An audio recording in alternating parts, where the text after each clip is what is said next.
সংবাদ সবাইকে স্বাগত জানাচ্ছি আমি ফিরোজ তোহা। শুরুতেই সংবাদ শিরোনাম। শুরুতেই জানাবো এই মুহূর্তে হাতে পাওয়া সর্বশেষ গুরুত্বপূর্ণ আপডেট সংবাদ। পরিবর্তনের জন্য নতুন শক্তির জাগরণ ঘটাতে হবে। অ্যানালগ পলিটিশিয়ান ও dirty corrupted old generation leadership দিয়ে এদেশে পরিবর্তন হবে না বলে মন্তব্য করেছেন গণ অধিকার পরিষদের সভাপতি নুরুল হক নূর। এবারে জানাবো child and old age care আশ্রমের চেয়ারম্যান আটক মিল্টন সমাদ্দারের বিরুদ্ধে ৩টি মামলা প্রক্রিয়াধীন রয়েছে। বুধবার রাতেই মিরপুর মডেল থানায় এসব মামলা হয় বলে জানিয়েছে ঢাকা মহানগর গোয়েন্দা পুলিশ ডিবি। জানাবো লেবার পার্টির চেয়ারম্যান লায়েক ফারুক রহমান বলেছেন, শুধু রাস্তাঘাট, বড় বড় বিল্ডিং, মেট্রো রেল করে দেশের উন্নয়ন হবে না। প্রকৃতপক্ষে দেশের উন্নয়ন করতে চাইলে আগে শ্রমিকদের উন্নয়ন করতে হবে, শ্রমিকদের ন্যায্য মূল্য নির্ধারণ করতে হবে। এদিকে ফের খালেদা জিয়া হাসপাতালে ভর্তি। ১ মাসের ব্যবধানে আবারও বিএনপি চেয়ারপারসন খালেদা জিয়াকে এভারকেয়ার হাসপাতালে ভর্তি করা হয়েছে। তার ব্যক্তিগত চিকিৎসক অধ্যাপক এজেডএম জাহিদ হোসেন রাত 9:30টায় গণমাধ্যমকে তথ্য নিশ্চিত করেছেন। জানিয়ে দেব, আওয়ামী লীগ সাধারণ সম্পাদক এবং সড়ক পরিবহন ও সেতুমন্ত্রী ওবায়দুল কাদের বলেছেন, আন্দোলনের শক্তি বিএনপির নেই। আন্দোলনে জনগণ লাগে, তাদের সঙ্গে জনগণ নেই। বিএনপির কর্মীরা ক্লান্ত, নেতারা হতাশ, কেউ কেউ বিদেশে পাড়ি জমিয়েছেন। এবং সর্বশেষ জানাবো আন্তর্জাতিক সংবাদ। গ্রেপ্তারি পরোয়ানা ঠেকাতে বাইডেনের দ্বারস্থ নেতানিয়াহু। আন্তর্জাতিক অপরাধ আদালতের সম্ভাব্য গ্রেপ্তারি পরোয়ানা ঠেকাতে মার্কিন প্রেসিডেন্ট জো বাইডেনের দ্বারস্থ হয়েছেন ইসরায়েলের প্রধানমন্ত্রী বেনিয়ামিন নেতানিয়াহু। এটি ঠেকাতে মার্কিন প্রেসিডেন্টকে টেলিফোন করেছেন তিনি। সংবাদ মাধ্যম এক্সিওসের এক প্রতিবেদন থেকে এ তথ্য জানা যায়। এতক্ষণ শিরোনাম শুনছিলেন, এবার বিস্তারিত। প্রিয় দর্শক, আপনি যদি এই চ্যানেলে নতুন হয়ে থাকেন, ভিডিওটি দেখতে দেখতে চ্যানেলটি সাবস্ক্রাইব করে আমাদের সঙ্গেই থাকুন। আর এই ভিডিও সম্পর্কে আপনি আপনার মূল্যবান মতামতটি কমেন্ট বক্সে জানিয়ে দিন। আর হ্যাঁ প্রিয় দর্শক, জানিয়ে দিন ভিডিওটি কোথা থেকে দেখছেন। পরিবর্তনের জন্য নতুন শক্তির জাগরণ ঘটাতে হবে ভিপি নূর। অ্যানালগ পলিটিশিয়ান ও dirty corrupted old generation leadership দিয়ে এদেশে পরিবর্তন হবে না বলে মন্তব্য করেছেন গণ অধিকার পরিষদের সভাপতি নুরুল হক নূর। তিনি বলেন, রাজনৈতিক নেতৃত্ব ব্যর্থ হয়েছে, তাদের আন্দোলনও ব্যর্থ। জনগণ জান দেওয়ার জন্য রাস্তায় এসেছিল, কিন্তু রাজনৈতিক ব্যক্তিরা তা কার্যকর রূপ দিতে পারেনি। তাই বলছি, অ্যানালগ পলিটিশিয়ান দিয়ে dirty corrupted old generation leadership দিয়ে এদেশে পরিবর্তন হবে না। নতুন পরিবর্তনের জন্য নতুন শক্তির জাগরণ ঘটাতে হবে। সেই জাগরণ হবে কৃষক শ্রমিকদের নেতৃত্বে। বুধবার জাতীয় প্রেস ক্লাবের সামনে বাংলাদেশ শ্রমিক অধিকার পরিষদ আয়োজিত শ্রমিক র্যালি ও সমাবেশ ডেকে তিনি এসব কথা বলেন। নুরুল হক নূর বলেন, এই রাষ্ট্র গুটি কয়েক সুবিধাভোগী দুর্বৃত্তের হাতে এখন জিম্মি। তারাই রাষ্ট্র পরিচালনা করছে। যতক্ষণ না পর্যন্ত এদেশে নতুন একটা বিপ্লব, একটা রেনেসা না হয় ইউরোপের মতো, ততক্ষণ পর্যন্ত এ রাষ্ট্রের পরিবর্তন হবে না। তিনি বলেন, একটা দেশের রাষ্ট্রপতি যদি সিঙ্গাপুরে চিকিৎসা নেন, প্রধানমন্ত্রী যদি লন্ডনে চিকিৎসা নেন, তাহলে সে দেশের জনগণ কোথায় চিকিৎসা নেবে? রাষ্ট্রের টপ ব্যক্তিরা বিদেশে চিকিৎসা নেন, আর আমার আপনার মতো গরিব ফকিররা রাস্তায় চিল্লায়, তাদের জন্য রাষ্ট্রের চিকিৎসা। ডাকসু সাবেক ভিপি বলেন, শুধু রাষ্ট্রপতি প্রধানমন্ত্রী নন, বিরোধী দলের নেতা মির্জা ফখরুল ইসলাম আলমগীরও কয়েকদিন আগে সিঙ্গাপুরে চিকিৎসা করেছেন। এমপি মন্ত্রীরাও যাচ্ছেন। আমরা তাহলে কোথায় যাব?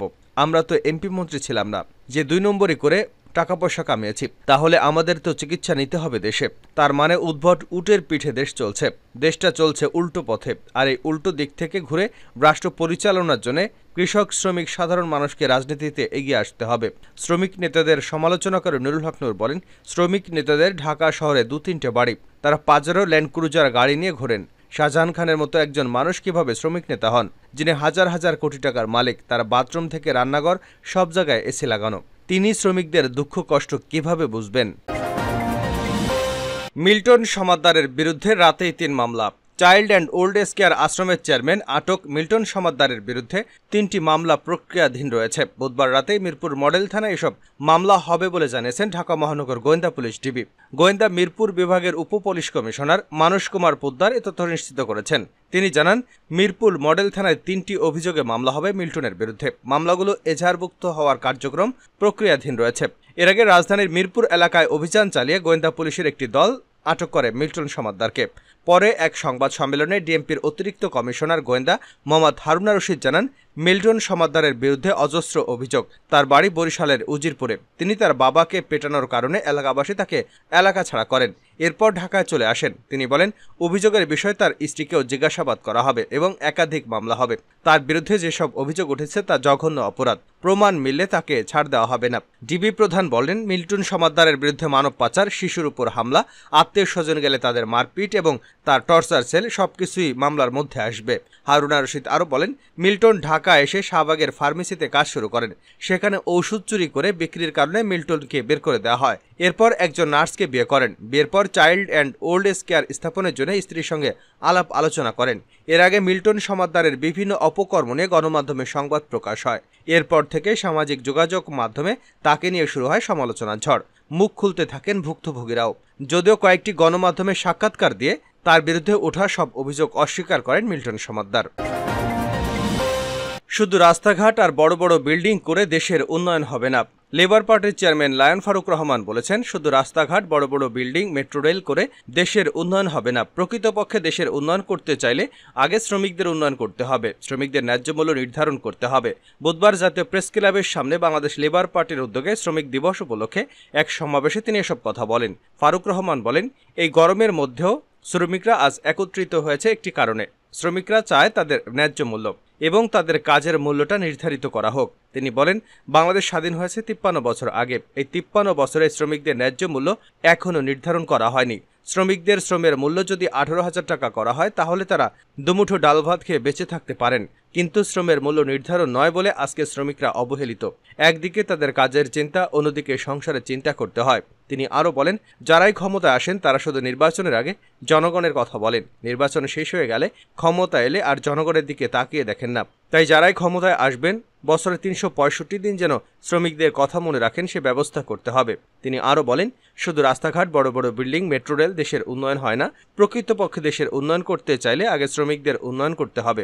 শ্রমিকরা বাঁচলে দেশের উন্নয়ন হতে বেশি সময় লাগবে না। ফের খালেদা জিয়া হাসপাতালে ভর্তি। 1 মাসের ব্যবধানে আবারও বিএনপি চেয়ারপারসন খালেদা জিয়াকে এভারকেয়ার হাসপাতালে ভর্তি করা হয়েছে। তার ব্যক্তিগত চিকিৎসক অধ্যাপক এজেডএম জাহিদ হোসেন রাত 9টায় গণমাধ্যমকে তথ্য নিশ্চিত করেছেন। তিনি জানিয়েছেন, কিছু জরুরি পরীক্ষার জন্য ম্যাডামকে হাসপাতালে আনা হয়েছে। মেডিকেল বোর্ডের পরামর্শক্রমে ওনাকে ক্রিটিক্যাল কেয়ার ইউনিটে ভর্তি করা হয়েছে। ওনার কিছু জরুরি পরীক্ষা নিরীক্ষা চলছে।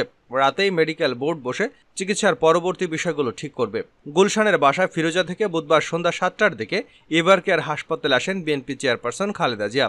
হাসপাতালে নেওয়ার পরে তার বেশ কিছু পরীক্ষা নিরীক্ষা করা হয়। অধ্যাপক শাহাবুদ্দিন তালুকদারের নেতৃত্বে মেডিকেল বোর্ড তাকে দেখার পর হাসপাতালে ভর্তি করানোর সিদ্ধান্ত নেয় বলে জানা গেছে। সবশেষ গত 30 মার্চ স্বাস্থ্য পরীক্ষার জন্য এভারকেয়ার হাসপাতালে আসেন তিনি। ওই সময় চিকিৎসকরা তাকে আইসিইউতে রেখে 2 দিন চিকিৎসা দেন। 79 বছর বয়সী খালেদা জিয়া ডায়াবেটিস, আর্থাইটিস ছাড়াও হৃদরোগ, ফুসফুস, লিভার, কিডনি সহ বিভিন্ন জটিল রোগে ভুগছেন। দুর্নীতির মামলায় দণ্ডিত সাবেক প্রধানমন্ত্রী খালেদা জিয়াকে নিজের বাসায় রেখে চিকিৎসা নেওয়া এবং দেশের বাইরে না যাওয়ার শর্তে 2020 সালের মার্চে সরকারের নির্বাহী আদেশে সাময়িক মুক্তি দেওয়া হয়। তার সেই সাময়িক মুক্তির মেয়াদ প্রতি 6 মাস অন্তর অন্তর বাড়ানো হলেও তার চিকিৎসার জন্য বিদেশি নেওয়ার অনুমতি দেয়নি সরকার। শেষ করছে আন্তর্জাতিক সংবাদ দিয়ে। গ্রেপ্তারি পরোয়ানা ঠেকাতে বাইডেনের দ্বারস্থ নেতানিয়াহু। আন্তর্জাতিক অপরাধ আদালতের সম্ভাব্য গ্রেপ্তারি পরোয়ানা ঠেকাতে মার্কিন প্রেসিডেন্ট জো বাইডেনের দ্বারস্থ হয়েছেন ইসরায়েলের প্রধানমন্ত্রী বেনিয়ামিন নেতানিয়াহু। এটি ঠেকাতে মার্কিন প্রেসিডেন্টকে টেলিফোন করেছেন তিনি। সংবাদ মাধ্যম এক্সিওসের এক প্রতিবেদনে এ তথ্য জানানো হয়েছে। ইসরায়েলের 2 কর্মকর্তার বরাতে সংবাদ মাধ্যমটি জানিয়েছে, রোববার প্রেসিডেন্ট বাইডেনকে টেলিফোন করেছেন নেতানিয়াহু।